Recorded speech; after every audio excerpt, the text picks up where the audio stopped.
Good afternoon, everybody. Welcome back to the Free Marketeers podcast. I hope you're all doing well, having a good week. It is the 11th of November 2020. We just received news that President Ramaphosa will be addressing the nation this evening, I'm guessing on concerns around increasing COVID cases, but we'll leave that for tonight, and whatever fresh ideas the government has in store for us, we'll leave that for the next couple of hours.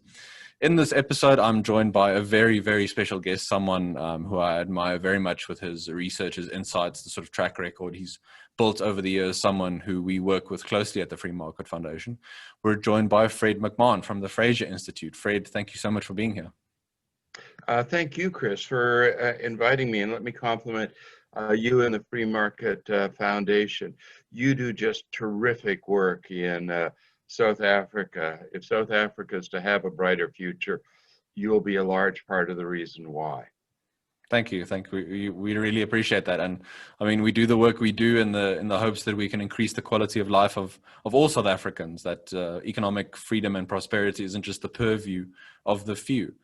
And in that vein, today, you're going to talk to us about the Economic Freedom of the World report that is produced every year by the Fraser Institute. For anyone interested in articles and press releases on that, you can find that on our website. I'll link to that in the description below. So Fred, I thought I would give the floor to you to talk about the EFW, economic freedom broadly, and why it's so important for governments and indeed citizens to understand why the concept is so important for their lives. Well, thank you, Chris. The order of attack today is a description of what economic freedom is, why it's important. Then we'll look at Africa and South Africa. And if we have time, I'll take a quick look at what history tells us about the world's reaction to a crisis. You can't say a crisis like COVID because we've never had a crisis like COVID, but a crisis in general. Individuals have economic freedom when the property they acquire without the use of force, fraud, or theft is protected from physical invasions by others. They are free to use, exchange, or give their property as long as their actions do not violate the identical rights of others. Now that's kind of complicated way of saying that economic freedom means that you and your family make their own economic decisions, where to work, when to start a business, what to buy, make their own economic decisions without interference from an overly powerful government or crony capitalists. We look at 5 areas in measuring economic freedom: size of government and taxation. If government taxes a disproportionate amount of your property away, then they violate your economic freedom. Private property and the rule of law.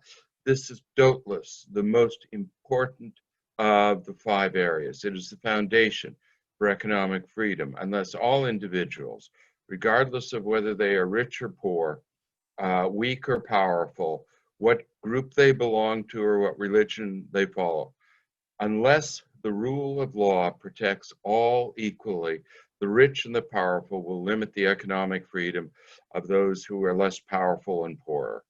Sound money, this is simply sound money. Government can tax away,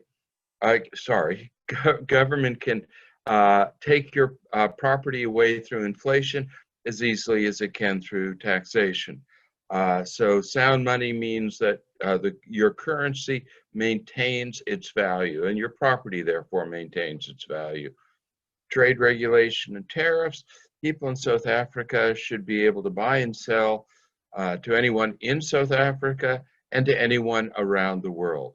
Regulation of business, labor, and capital markets. You should be able to start a business when you wish and close it when you wish. Work for whom you wish and hire whom you wish. Borrow from whom you wish and lend to whom you wish. Why is economic freedom important? Well, economic freedom is important intrinsically, just like the freedom of speech is important.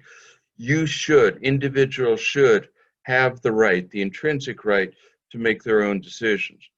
But economic freedom has practical implications too. As we've seen throughout history, the drive and ingenuity free individuals, free to make their own decisions, to start their own businesses, create a much faster and wider path to growth and prosperity. All you have to do is look around the world to see that. But they're also important for other freedoms. If you're beholden to a greedy, crony capitalist elite, you can't make your, and they have power over you because they can determine whether, or powerful government, and they have power over you because they can determine whether you get a job, whether you're able to start a business, even whether you're able to travel, whether you're able to feed and clothe your family. Then they have all sorts of power over you to suppress other freedoms. If you're economically free and making your own way, and your decisions are your decisions and you are not dependent on government or the powerful, then you can express your other freedoms, freedom of speech without fear, freedom of association. But economic freedom also changes the very dynamic of a society. If you're in a society without economic freedom, controlled by government or crony elites, then people get ahead by making other people worse off, by stopping them from competing with them, by limiting the range of goods and services they can get, by cementing their own power at the expense of others. So without economic freedom, people get ahead by making folks worse off. With economic freedom, the only way to get ahead in the free marketplace is to produce goods and services that other people voluntarily want to buy because they feel they're getting the best part of the deal. In a world of choice, you have to provide goods and services that make other people better off. So you go from a society without economic freedom, where you get ahead by making people worse off, to society with economic freedom, where you get ahead by making people better off. And that changes the whole dynamics of society. It increases trust in civil society. So economic freedom is important intrinsically. It's important for economic growth and prosperity, and it's important for a number of other positive outcomes. The Economic Freedom of the World report, with authors James Gortney, Bob Lawson, Josh Hall, and Ryan Murphy, is an annual report. We look at 42 government policies affecting economic freedom. And I'm glad to say we now have a gender disparity adjustment. It is a sad truth that in many societies, economic freedom is not equally shared amongst men and women. With this gender disparity, we are able to put at least a partial correction in of that. Now, I'm going to turn to the empirical evidence of why economic freedom is important. And I call these reflections on the audience, because again, when you look around the world, you discover that only nations with economic freedom have produced prosperity and low levels of poverty for their people, and have produced stable democracies. So the age of global free trade, free market economies, and economic freedom this age has brought huge benefits to humankind. And while the human condition has improved immensely, only those that live in nations with high levels of economic freedom have fully benefited. Those nations with low levels of economic freedom live in conditions that are often little changed from the 1950s. So let's first look at global poverty. Now, this is interesting. From 1950 to today, there has been a huge reduction in global poverty. Those who argue against free markets put up all sorts of statements about how free markets impoverish people, and make people worse off. And yet, in the age of free markets, the number of people living in poverty has decreased dramatically. But that's not really the miracle. That's only part of the miracle. That is the number of people who are not living in extreme poverty. So the world's population has grown hugely since 1950, and yet the number of people living in poverty, despite this much greater population, has decreased dramatically, and as a percent of the population, it's astonishing. In 1950, 3/4 of the world's population lived in extreme poverty. Today, only about 1 in 10 live in extreme poverty. That is a profound miracle and advancement. But again, those who live in economically free nations have benefited the most. So if we divide the number of nations, if we divide the nations in the Economic Freedom Report into quartiles, and we look at the least free quartile, you see that half the population of the least free nations economically live in extreme poverty. The number of people who live in extreme poverty in the most free nations is 1 or 2%. So again, the benefits, the poverty reduction that great poverty reduction we saw has been concentrated in economically free nations. This is another way to look at it. In the least free nations, the poorest 10% have an income of under $1,000 a year. In the most free nations, the poorest 10% have an income of $12,000 a year. Now, $12,000 a year for the poorest 10% is a lot higher than the average income in many nations. So again, the benefits are concentrated in places where people can make their own economic decisions. This is per capita GDP. As you can see, it has increased dramatically. And here again is the miracle. The people who live in the least free nations, on average, have an average per capita income of $5,000 a year. The average per capita income in the most free nations is $45,000 a year. Literacy has increased dramatically over this period. And again, the benefits are concentrated in economically free nations. So in the least free nations, the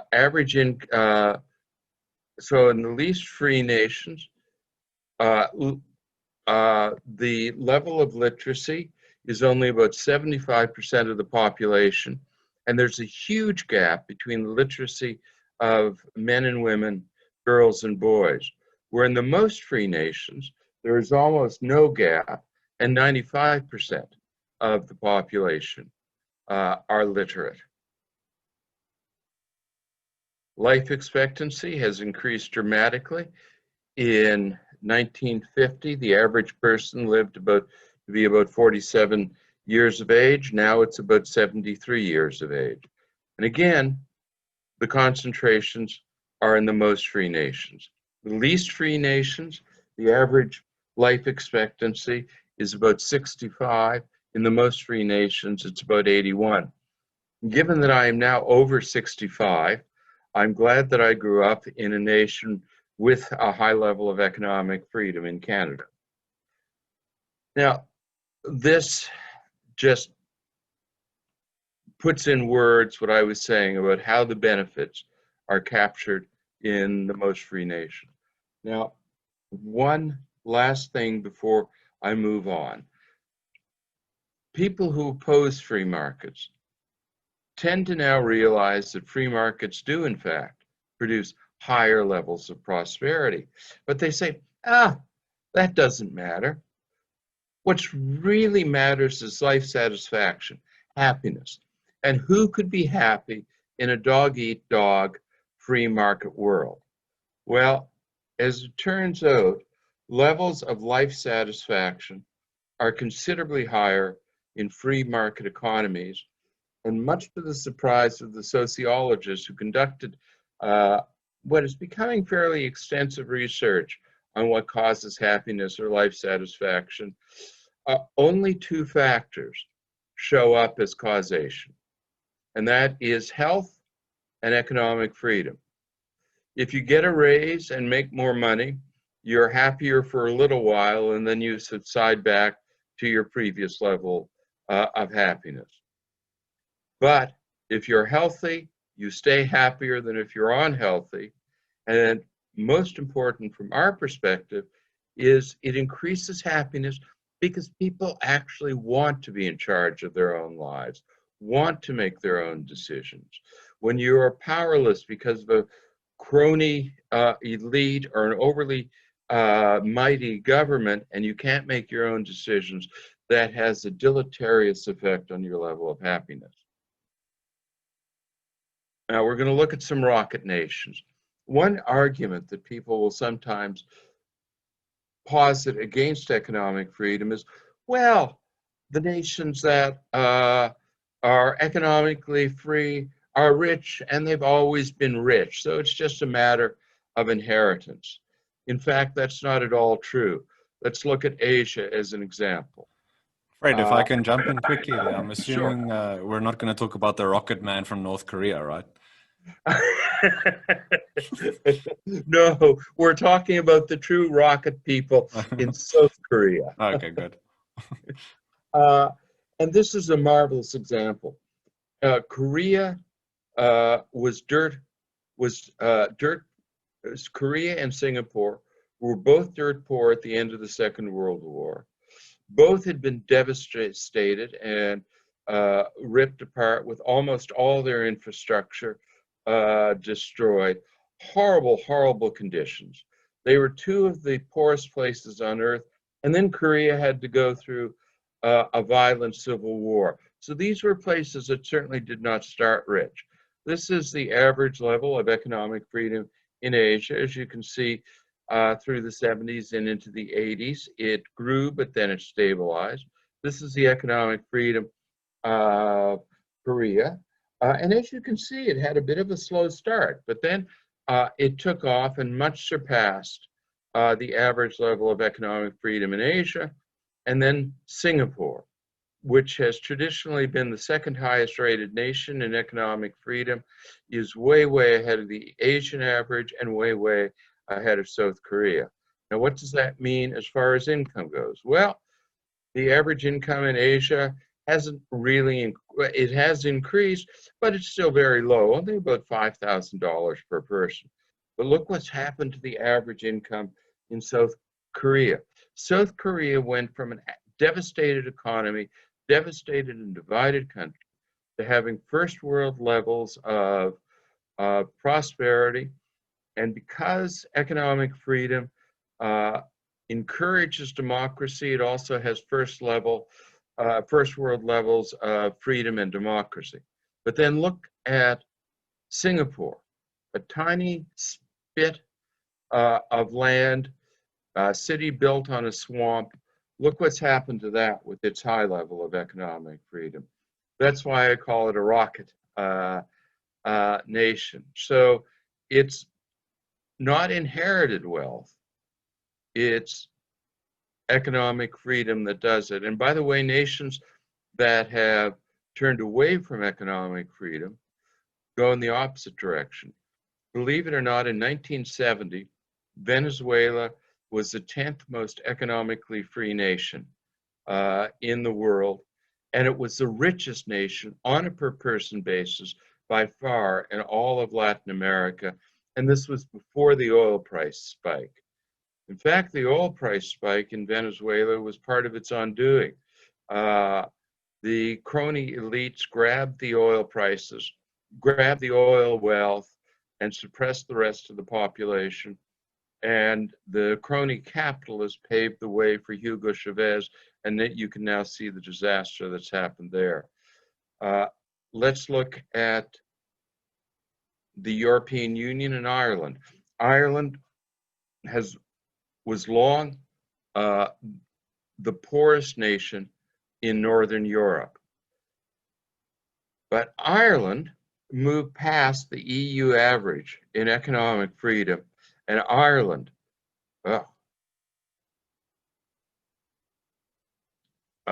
every once in a while, my PowerPoint presentation takes on a life of its own and replaces the slide.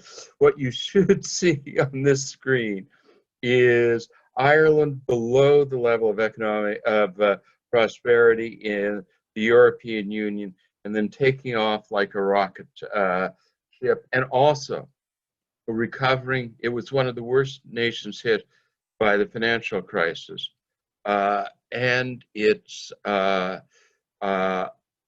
recovered strongly. In fact, that arrow is supposed to show what happened before and after the financial crisis. Okay, so we'll look at Africa and South Africa. Economic freedom in sub-Saharan Africa since 1980 has increased somewhat. Botswana has long had the highest level of economic freedom in Africa. It no longer does. It's been surpassed by Mauritius and sometimes Rwanda. But over the course of history, it's had, on average, the highest level in sub-Saharan Africa. And of course, you know what's happened with South Africa. It moved up quickly at the end of apartheid, but then it stagnated and has fallen. So the average income in Africa has been pretty stagnant. It's moved up a little bit since 1960, but not terrific.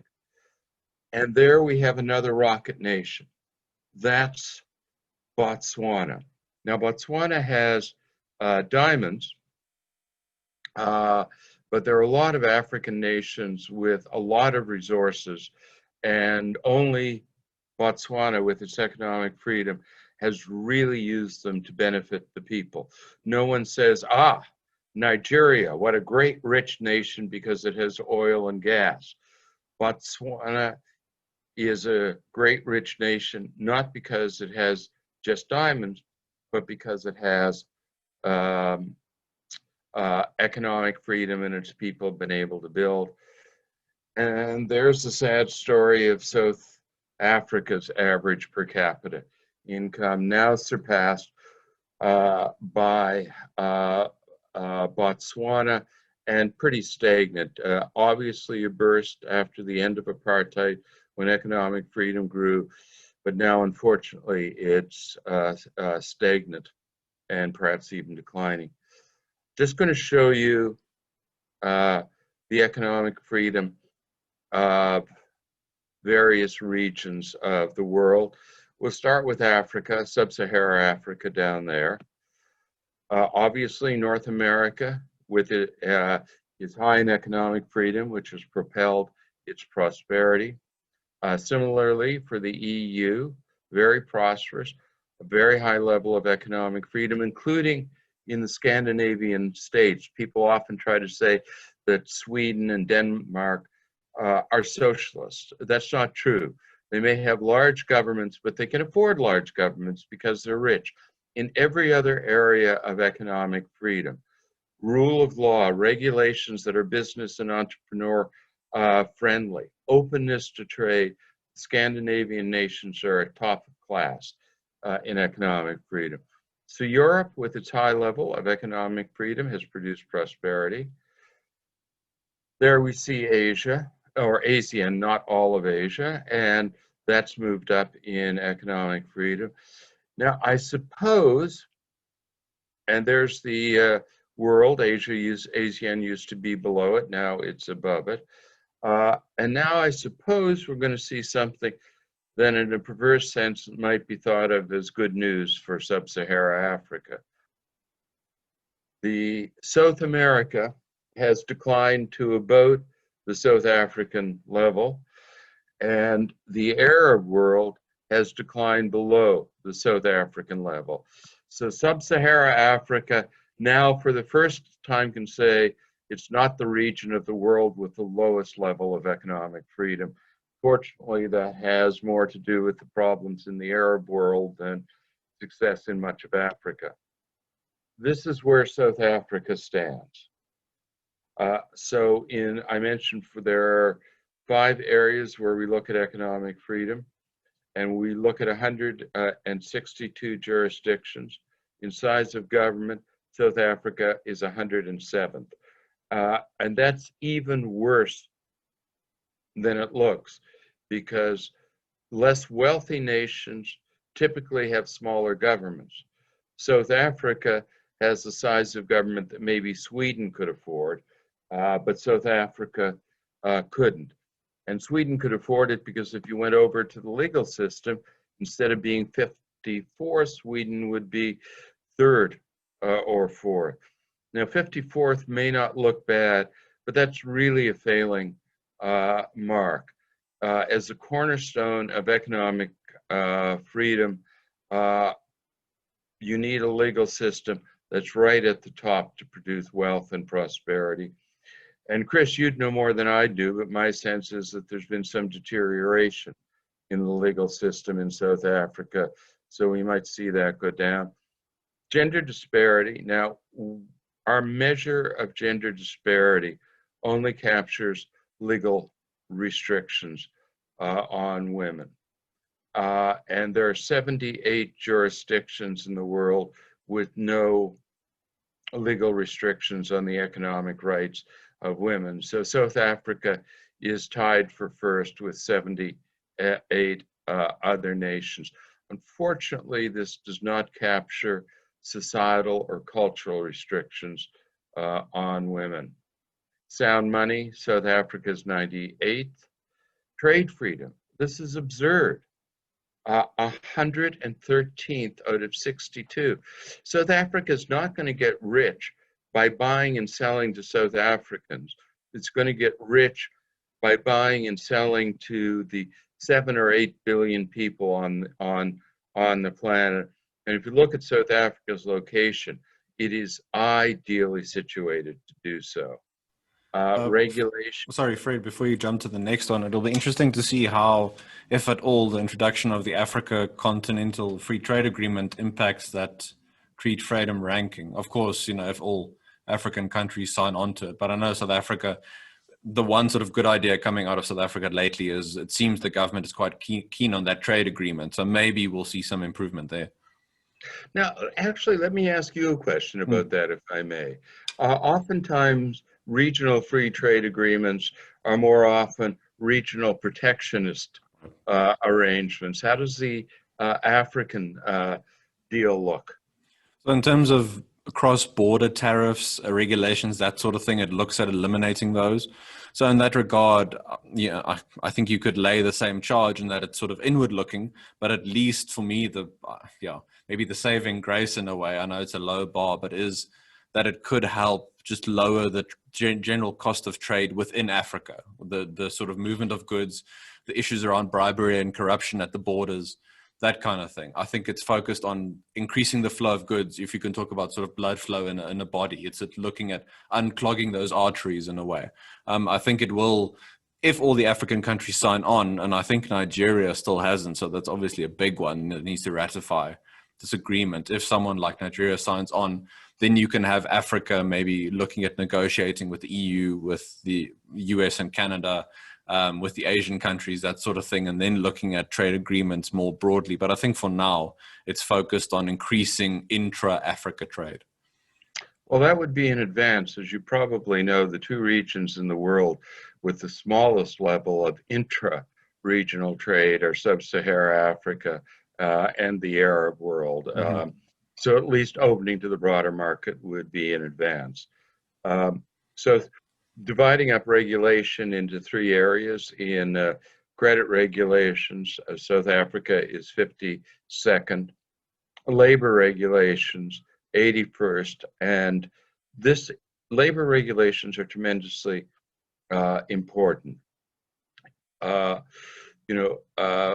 people want to argue that a heavily regulated labor market protects workers. As a matter of fact, it is horrible news for workers. I'll just take perhaps the strongest example of that. Regulations that stop businesses from firing workers. That means businesses actually don't create jobs.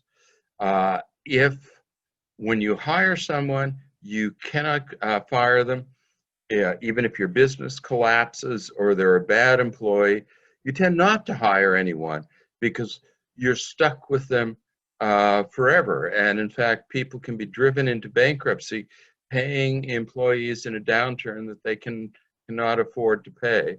And business regulations, horrible sand in the gears for starting businesses and creating jobs and prosperity. And those two areas are fairly easy to improve. So South Africa could make advances on those almost immediately. And I know you're working hard to create such advances. Well, my PowerPoint is particularly obnoxious today. This is so we now have half a screen graph. That's what's happened to South Africa overall in economic freedom since 1995, the end of apartheid. So it went up almost immediately, and now it's stagnated and moved a little bit down. Over size of government, a very worrisome fall. Legal system, it went from disastrous, of course, in the age of apartheid to better, but still not good enough. And sadly, it looks like what we talked about earlier, that recent decline is becoming evident there. Sound money, that looks good, but almost every nation has solved the inflation thing, so you're still fairly low there, and there are some worrisome things. Trade freedom, mediocre and declining. Regulation, mediocre and declining. This, if you want to post the presentation, this is a handy reference for how all African nations rank in economic freedom. Mauritius, as I mentioned, is top now. Botswana is second. You can see where South Africa is, and you can also see the sub-Sahara average, those at the bottom half. This is per capita growth, 1995 to 2018. It's, as you can see, Botswana, Mauritius, and Rwanda, the top, have performed rather well. Nigeria, I suspect, because of the oil. World, Sub-Saharan Africa, and South Africa do not have good records here. This shows economic freedom, the overall score in yellow, and GDP in blue. So you can read the score on the left side and the average income on the right side, and you can see a little bit of a relationship there. But economic freedom works with a lag. If you make a change this year that improves economic freedom, it's going to be 3 or 4 years before the investment takes hold, the jobs are created, people gain to trust. So look what happens if we put in a 4-year lag. You see almost an exact correlation between when EF declines, GDP tends to decline. When EF grows with a lag, GDP grows. So this shows you how important it is for South Africa to strive to increase its economic freedom, the tremendous work you're doing. Now, I did have a section on looking at the world's reaction to crises. but I've exceeded my time already, so we can save that for another day rather than keep your viewers over time.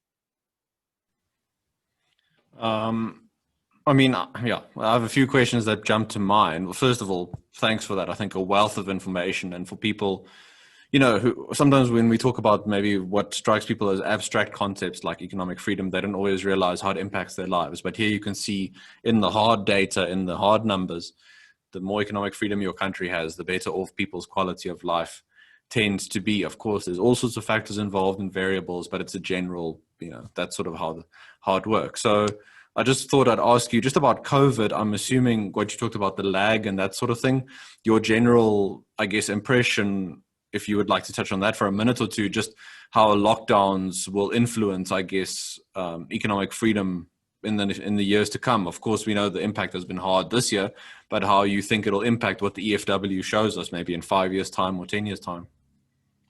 Sure. Well, I won't go through the presentation, but I'll just briefly describe it. I looked at financial crisis. So there have been the Asian financial crisis, Latin American financial crisis. There were 3 separate crises that hit Scandinavian nations, and of course the 2007, 2008, 2009 financial crisis. And this will surprise people, but in all those cases, economic freedom declined marginally at the time of the crisis. That won't surprise people. What will surprise people is that it increased in all nations thereafter, particularly in Scandinavian nations. When they recovered from their banking crises, there was a significant increase in economic freedom because Scandinavians realized that it was lack of economic freedom that was hobbling their economies. Now, the one non-financial crisis that I looked at was the Arab Spring. So that's a social and political crisis, albeit with economic underpinnings, but it was mainly a social political crisis. After that, economic freedom fell throughout the Arab world as governments, frightened by the Arab Spring, sought to increase control thereafter. That provides only the sketchiest bit of evidence for what will happen after the COVID crisis. A little bit of insight, but not a lot. Here are the dangers. Governments all over the world are increasing their role in the economy. It is going to be very difficult for those governments to back out of that role in the economy afterwards. All sorts of job subsidy programs and so.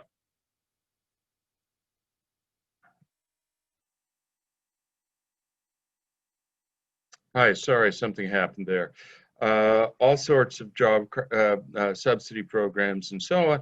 Not all those jobs are coming back. Are people going to be on permanent furlough thereafter? Will there be a deterioration in the rule of law? Lots of people complain about mask mandates and so on. I personally don't take that as necessarily a limit in freedom. Mask mandates, socialization, and so on. An old cliche argument about freedom is the freedom of your fist stops at my face. In other words, you are not allowed to do something that violates the freedom of others. If you spread disease, either by not wearing a mask or socially gathering inappropriately, then you are not necessarily limiting people's freedom because you're protecting the overall population's freedom. Now, that means you have to have scientific proof that it's necessary, and there's some debate about that, but these things are not necessarily encroachments on freedom. That said, there is always the danger that government will take its increased social regulatory power that may be appropriate in a pandemic and continue it afterwards. Certainly, a number of states have used the pandemic as reasons not to allow demonstrations and so on. So I have no good predictions. Well, actually, I have one prediction, and I shall stand by my one and only solid prediction, that people will dress even less formally after the pandemic than before. I noticed in the first Zoom meetings, people tended to wear ties and shirts and sports coats and be shaven. Now, when we have a Zoom meeting in Fraser, obviously sales of razor blades have dramatically declined. Jackets and shirts are no longer de rigueur, and you absolutely never see a tie. So I think, divest from tie manufacturing firms right now. That's the only solid prediction I can make. I didn't expect we'd get into investment advice on this episode, but there we go. Fred, just another question I had, could be a relatively quick one, depending on how deep you want to get, but just those sort of regulatory wins that you mentioned governments could implement. What could the South African government theoretically, if I sent them this presentation and they listen to us, what could they do to improve our economic freedom ranking, do you think? The sort of the low-hanging fruit, as it were. Sure. Well, you'd know the details on this better than I, but any frictions in the job market, anything that makes it difficult or expensive for employers to offer work, like restrictions on firing, restrictions on hiring, overly powerful unions that restrict jobs just to the privileged part, any of those things that can be removed, they don't protect workers, they protect the privileged. Anything that can be done to remove those would be a huge advance. The other low-hanging fruit is business regulations. And South Africa does horribly on that. So any frictions in setting up a business, long permission waits, on certain regulations so that you don't know what you have to do to meet the regulations. It also opens the way to bribery and corruption. If there's a long wait or if the regulations are uncertain, there's a temptation to grease the palm of the person who's in charge of regulations. So anything like that in starting a business, also anything that limits the closure of business. That may sound like an odd thing, but if you start a business, you're taking a huge risk to begin with. And if it doesn't work out, you can escape maybe with some opportunity left. But if you aren't allowed to close your business, it just sucks all the wealth out of you and puts another great inhibitor in starting a business. So again, you would know what barriers there are in the labor market and in starting, operating, and closing a business. Those things can be changed virtually overnight.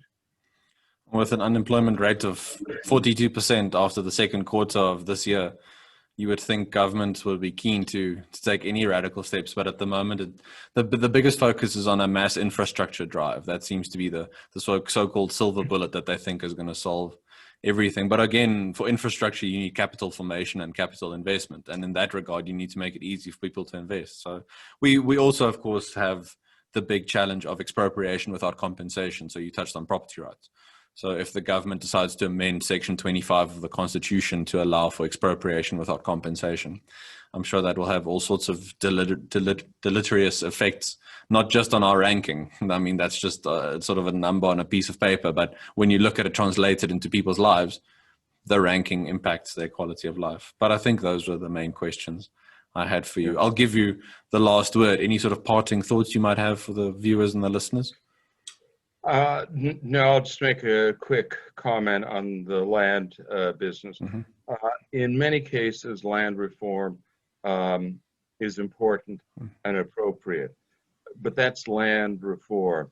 Simple expropriation of property is disastrous. And of course, you can see that in your neighbor, Zimbabwe. It happened to some extent in Venezuela, and is part of one of the many reasons for the problems there. It would be a dark winter that South Africa could be heading into, and a Zimbabwe type winter if that gets out of hand. Yeah, no, I think it's important to point to where, I like to say that the sort of ideology you hold influences the policies that you implement. The policies you implement have effects on people's lives. So if you implement the right policies, you're going to have good effects. If you implement disastrous policies, people are going to suffer. And in 99% of cases, it's the poorer people who in South Africa, the majority of whom are African, so who will suffer the most from policies like that. But on that note, I think a good stark warning for South Africa: if we implement the right policies, we'll see our ranking improve, we'll see quality of life improve. If we don't, then we'll have to bear the fruits of that. So Fred, I want to thank you once again for your time today, your insight, for your presentation. I think it's invaluable. To anyone watching, if you found value in this, please remember to like the video. Please share it on your social media platforms. Please also, if you haven't yet, subscribe to our YouTube channel. Please continue sharing all our articles, media releases, research.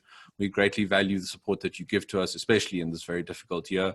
We've all been through the ringer, but we'll get out of it, I think, next year and in the coming years in the right sort of vein if we all keep pushing for the right ideas and the right policies. I think we'll end it there. I hope everyone has a good day and a good week ahead, and we'll have more episodes and content out for all of you very soon. But for now, we'll say bye-bye, and we'll talk to you again soon. Thank you so much.